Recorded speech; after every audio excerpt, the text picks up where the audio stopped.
ताज़ा घडामोडी पाहण्यासाठी आमच्या चॅनलला सबस्क्राईब करा, लाईक करा, शेअर करा आणि बेल आयकॉनला प्रेस करा. A7 न्यूजमध्ये आपले स्वागत.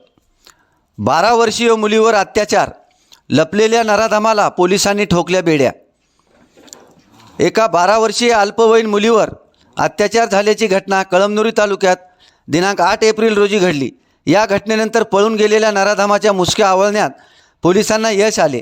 या घटनेप्रकरणी बासंबा पोलीस ठाण्यात नोंद झाली आहे.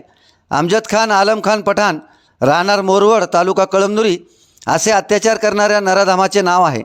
आरोपीने पीडित मुलीवर अत्याचार केला, त्यानंतर तो पळून गेला. या प्रकरणी पीडित मुलीच्या आईने दिलेल्या फिर्यादीवरून अमजद खान आलम खान पठाण याच्याविरुद्ध बासंबा पोलीस ठाण्यात गुन्हा नोंद झाला.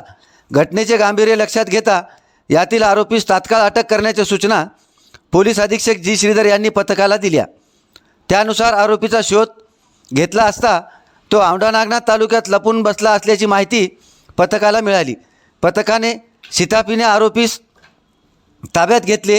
ही कारवाई पोलीस अधीक्षक जी श्रीधर, अप्पर पोलीस अधीक्षक अर्चना पाटील, पोलीस निरीक्षक विकास पाटील यांच्या मार्गदर्शनाखाली स्थानिक गुन्हे शाखेचे सहाय्यक पोलीस निरीक्षक शिवसाम घेवारे, बासंबा ठाण्याचे सहपोलीस निरीक्षक विलास चवळी, पोलीस उपनिरीक्षक किसन आडे, सहाय्यक पोलीस उपनिरीक्षक मदन गव्हाणे, पोलीस अंमलदार राजू ठाकूर, कैलास गुंजकर, नितीन गोरे, हरिभाऊ गुंजकर, नरेंद्र साळवे, आजम प्यारेवाले या पथकाने केली.